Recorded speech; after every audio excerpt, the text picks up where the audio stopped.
Hey, Robert. Hey, Yaron.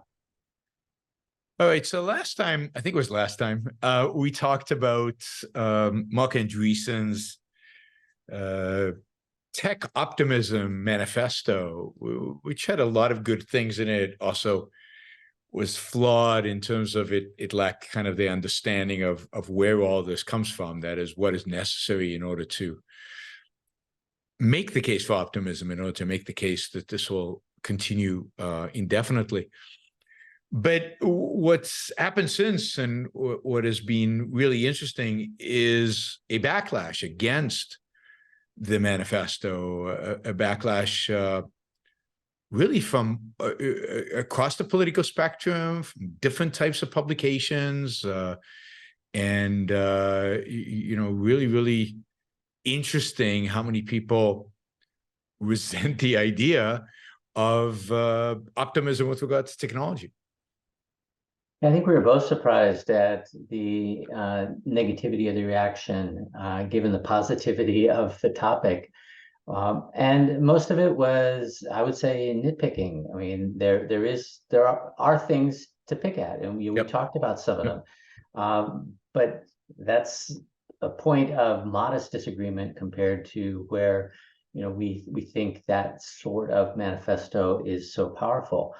And there are other people who I would have categorized as techno-optimists that just seized on one piece and rejected the whole techno-optimism. So it was weird.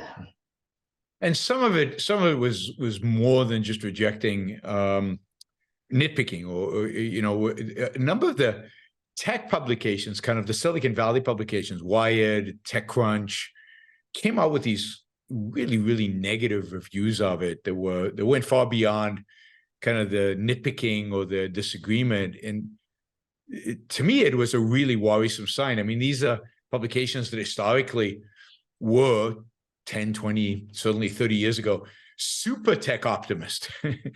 And they seem to have, turned into these tech pessimistic publications, which right in the heart of Silicon Valley. And my fear is that maybe represents at least some people in the Valley's attitude towards the future. I think this is tied to, I agree, and I think it's tied to the fact that there's been a shift in the technology space towards more, I'll call it planned solutions. And that's kind of how it goes when a problem gets solved. Then the people who solved it then have a solution, and they're like, "This is what we should use." But if you think about it, when I look at the manifesto, I don't see it as being a something to be foisted on the world. I see it as an invitation, not a threat. And I think that the conversation has changed a lot over these last few decades, where there's an assumption that if someone says, "This is how I think we should do things," that their next step is going to be, "I'm going to make you do it this way." And we've seen that in areas that we're familiar with, that have slowly shifted. It's the idea of the slippery slope, although luckily the slope never got that slippery. In like the book Nudge, where the idea Yep. was there are certain things you can do without limiting people's choices that will lead to better outcomes. And then it starts to be, well, we're going to force companies to do these things because it doesn't take anybody's choice away, which is a huge oxymoron when you just forced companies to do it. Yep. And it'll lead to better outcomes. And of course, you find out later that most of the data was made up and the results are not replicable. And so it doesn't actually lead to better outcomes. And that attitude that we're going to find a solution, and we're going to find some sort of best practices, we're going to do something that's definitely going to make the world a better place, and then we're going to apply it one size fits all to everyone. It's there. It's unfortunately it seems to have grown, and it's there among people who are very smart and generally in favor of innovation. And it causes people, I think, to look at the manifesto and say, I see problems with this, and I don't want this to be the ruling document of the world, and so I'm going to reject it, as opposed to saying, I love this message, and here's how I would say it, and here's why I think that would be, more appropriate or more appropriate for this group of people or for this particular type of problem. I mean, my sense is that 20, 30 years ago, or certainly in the 90s, but into the 2000s, there was a ingenuous attitude in Silicon Valley where, in a sense, let it rip. Let's see, we'll invest in a bunch of different things. We'll do a lot of different things. We'll fail, we'll succeed. We don't know how it's going to turn out, but we're generally confident that the outcome will be good. And now that confidence that the outcome would be good seems to have gone. And as a consequence, they want it more regimented. They want it more controlled. Because they think they can foresee how this will be in the future. And they've lost that really crucial part of Ingenuism that I think drove the Valley for many, many years, really from its founding until not that long ago, and still drives the successful companies in it.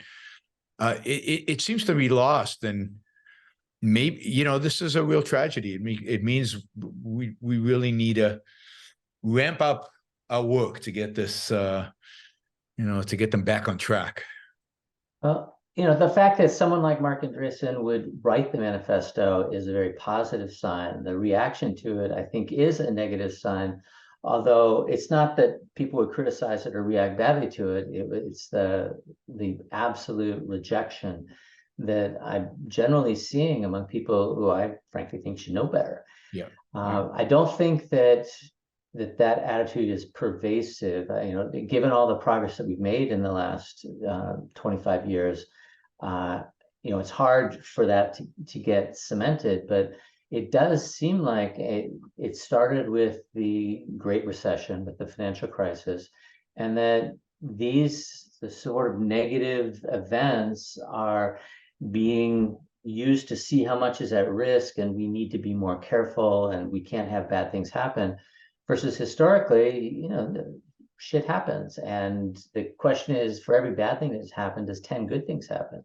And that's the world we've been living in, but it's not a guarantee. So I agree with you. It's like a canary in a coal mine where it registers as a red flag that there's a threat there.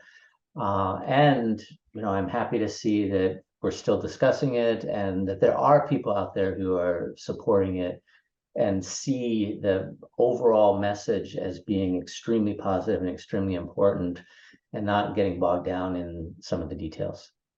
Yeah, and at the end of the day, I think it's a winning message and therefore a profitable message. So there'll be people who make money off of it, and they will be the winners. But it does worry me, partially because, and this relates also to our next topic, there's certain other political elements that are being brought into this discussion that in some ways don't belong in it. There's a certain concern among people about what they call fairness. I'm not sure it is fairness, and about issues that don't really, they're overlaying onto the whole technology and the optimism to be pessimistic. I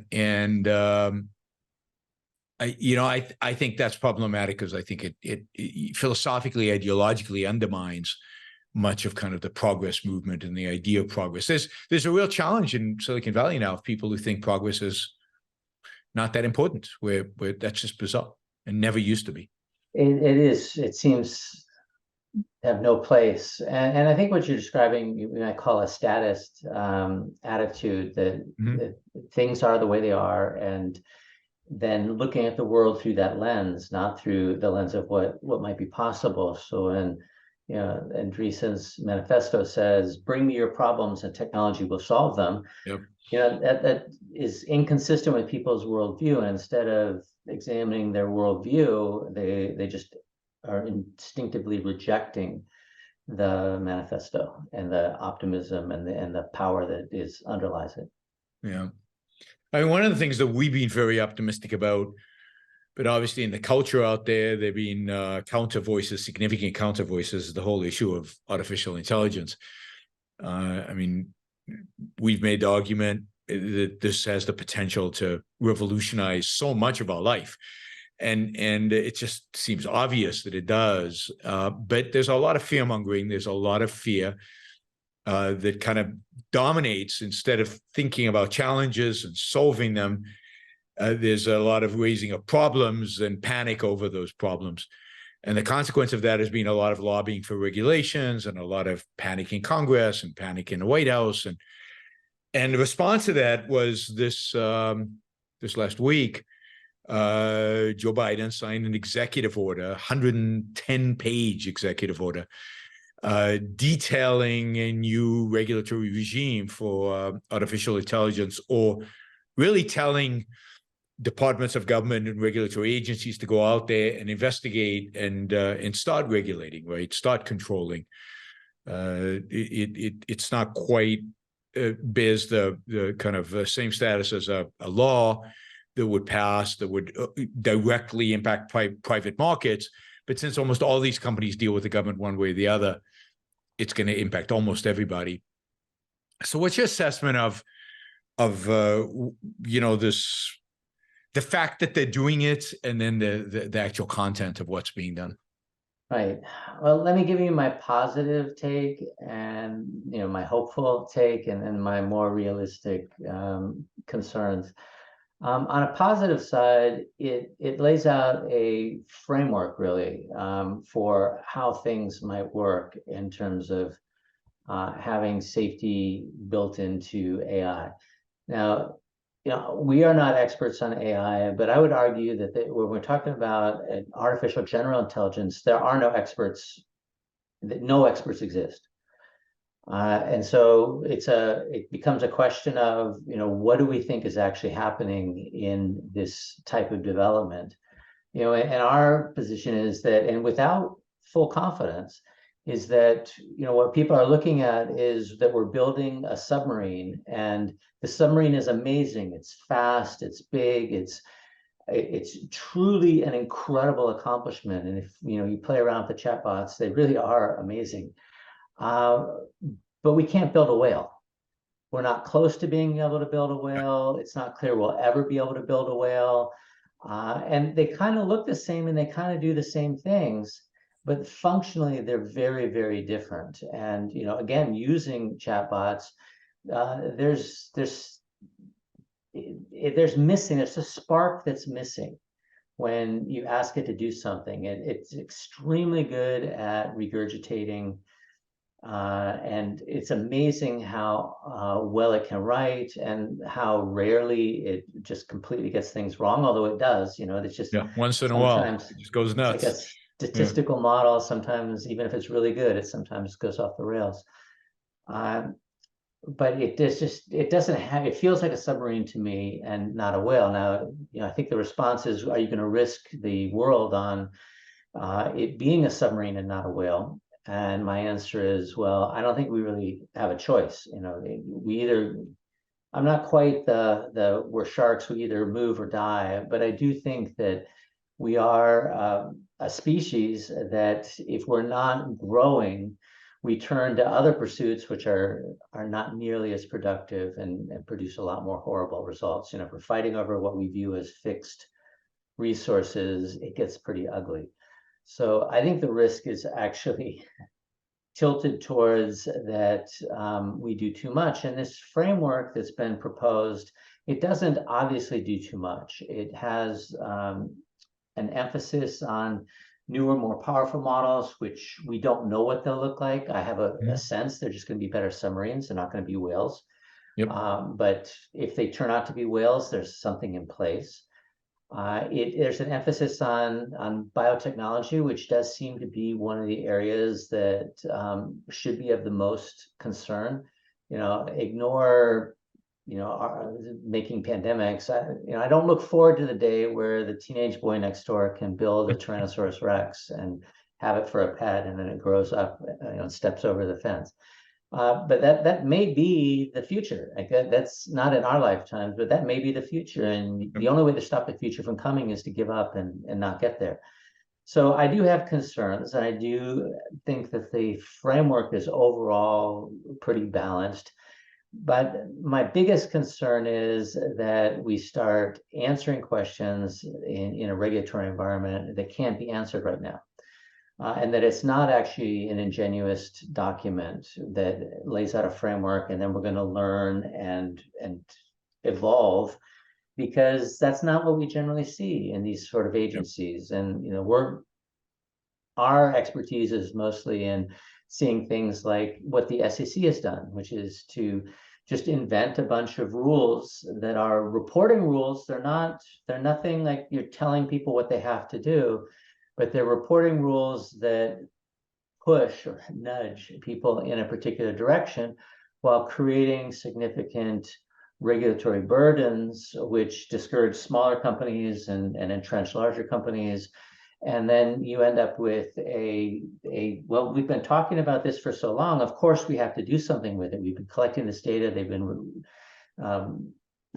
disclosing these things, and now we can easily do something. Yeah. I'm not excited when Congress takes on this responsibility, but at least it's within a system that has clear feedback loops with elections. And I'm really unexcited when it's happening within the regulatory state, which is generally not cutting edge, and it has no obvious feedback mechanism for correcting errors. And even if they were the greatest experts in the world, there would be lots of errors to be corrected. And I assert that they're not, and they're not going to be, because you're seeing these massively valuable AI companies being created. So Silicon Valley is going to suck up all the people who really are cutting edge in AI, and it's going to leave the rest to regulate those people. That's always been the case, right? I mean, we know this from regulators that bank regulators are just not as qualified as the physics PhDs Goldman Sachs hires in order to create the next derivative, or I mean, the regulators just almost never can keep up. And certainly in an area as lucrative as AI and technology, it's hard to believe. It's hard to believe that they can. But alternatively, you just end up with a cycle, which we call regulatory capture, where the experts go into government and they get influence and they go out at a higher level because now they have influence as well as expertise. It goes one way or the other, and it's not even clear which is worse, but neither of them are Ingenuism. No, and there are other risks here. Part of the risk is that they're already in this 100-pager. There are all kinds of disclosure requirements that are not cheap and not easy, testing requirements that are not cheap and not easy, that are going to favor incumbents, going to favor big companies over innovative new companies, favor existing kind of methodologies over something completely new and breakthrough that maybe doesn't quite fit into this testing hypothesis. So there are a lot of things in this bill that are going to constrain new companies and startups and favor incumbents. And of course, the incumbents have been lobbying for this for the last year or so. I think most of them agreed to it before it even came out. But taking devil's advocate, because this is often true, that regulations that are being done, from afar, they do constrain the outcome, and in ways that can be very costly. But we have to give credit to people's ingenuism, their ingenuity, that people are very clever at finding ways around regulations. The cost is that the rules become the game, and people have to game whatever rules are out there, but the rules evolve very slowly because they're not ingenuous. And just as an example, right now they're focused on the size of the training that the model would get, and most of the training seems to have been brute force, which makes sense. If you're trying to parameterize a statistical model, you use as much data as possible. But maybe there are ways, and people will figure out ways to do this on a smaller scale, particularly in narrow verticals, which I think is likely the future of really useful AI. And that it ends up being a non-issue, a big nothing burger. But we don't know, and there's no guarantee that that's the case. That is just the more positive spin, is that people usually figure a way around these rules because the rules are course, and there's plenty of space between them, and that doesn't mean that you should have them, but it does mean that the cost is often less than we think it'll be. Yeah, no, that's absolutely true. It's of course it's sad to see resources dedicated to getting around rules rather than to innovating. But yeah, And so sometimes you it'd be get interesting to systems what to. Yeah, go ahead. I was just going to say, and sometimes you get systems that are just so big and so cumbersome, like our tax system, that the amount of resources that goes into it, the amount of ingenuity that's used to manage people's tax situations across the country, to say nothing of the direct costs, but the Yep. opportunity cost is enormous. And if we ended up with something like the tax code for AI, that would be an absolute disaster. Yeah. I just think it's unlikely that we'll end up in that terrible situation. I don't know. You're more optimistic than I am, given how many regulatory agencies are now assigned to coming up with rules, and they each one will have their own expert who's not going to be an expert because they can't afford to have an expert. So that it's just as soon as the consumer, what is it, the Consumer Protection Board is involved, I worry, and it's definitely one of the agencies that Biden has said, go investigate, go create regulations. So Noah Smith wrote this Substack where he kind of brought back something that we'd both not thought of in a long time, but remember, which is that the government was concerned a long time ago, not about AI, but about encryption. And this goes back to the 90s when encryption was just becoming a big deal. And government was, of course, the same thing. Terrorism were going to use it.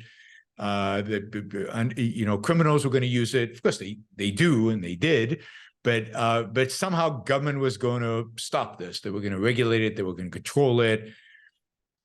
And for whatever reason, they couldn't quite pull it off. Surprise, surprise. Well, Noah Smith is, we agree with him in a lot of things, and he's very much a experts should make decisions, top down. Industrial policy will work if you just do it right, kind of guy. And so I assume that he would favor, that attitude towards AI, although I'm not at all sure. But it is a position that would require you to answer the question, how is the government going to become more of an ingenuist? Organizations can become more ingenuous, but it doesn't happen automatically, and it doesn't happen in government very often. And so, recently he talked about I think it was bring back the bureaucrats, that we should have more people working in government so that we have fewer people that people working in government are managing. I'm sympathetic to that as long as you come up with a clear argument and plan and by plan, I don't mean like steps, here's how it's going to happen, but here's what we're going to put in place. And so it's going to evolve in the right direction. And if it's not evolving in the right direction, we're going to change things. And that's the real problem with all of this, is there is no good feedback mechanism in government. There's no incentive, which is really the same as a feedback mechanism, in the sense that there is positive and negative feedback. When things are going well, you double down on it, and in the private sector, you get rich. And so people are very eager to find out what's doing well, but there's also no feedback on what's doing poorly. But if we just take a hypothetical and we say, if we could make an AI regulatory agency or a industrial policy agency that was going to be truly ingenuous, then would it make sense to give that agency a lot of power? And of course, if you think about it, that agency almost has to be run by an AI. And that's a common non-dystopian, I don't know what that word is, but it's a common positive view in science fiction of when AIs take over some of these activities, that, the DMV, for example, you just let an AI run the DMV, and then suddenly people have a very different experience. But how do you get there? And a lot of people just actually basically everybody just pole vaults that and say, okay, we could have an entrepreneurial state, or we could have an effective regulatory agency. And look at Singapore, they're doing a good job. But as soon as you bring up Singapore, you've lost me, because if you can bring up one example of the entire planet, then you're talking about the exception, not the rule. So unless you have a plan for recreating Singapore 1,000 times and significantly better, then it seems like a pipe dream, way more than Marc Andreessen's Techno-Optimist Manifesto is a pipe dream. Yeah, I mean, I'm more negative about this than you are. I think it's more than a pipe dream, because I think it's just theoretically not possible, given what we know about incentives and economic theory. They keep coming back to it because there's this desire.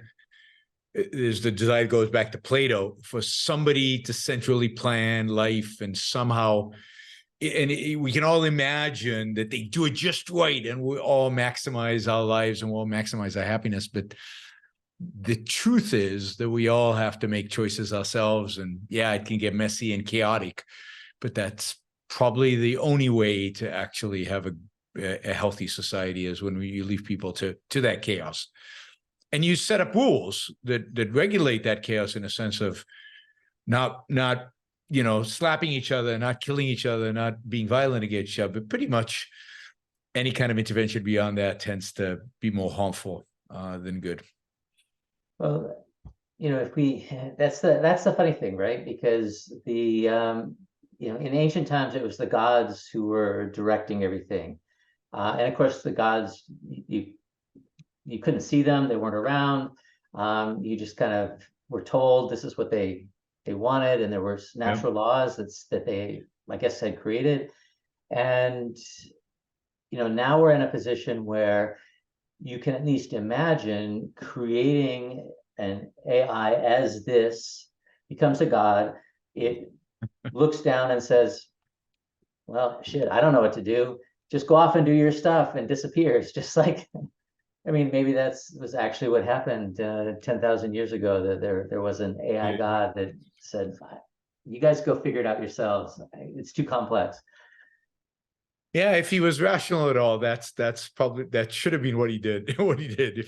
Well, have rules like gravity, and and I think we could probably, an AI could improve on the rules we have, because the rules have been created by a fallible political process. And I would look forward to seeing what a truly godlike AI would come up with, that was interested in the benefit of people. And they probably have to do some experiments. And some people think we're living in a simulation that represent those experiments, that there is an AI out there trying to figure out, so they can actually have their people get the best of the best of the best. And they're going to unplug ours anytime, because clearly we are not the best of the best of the best yet.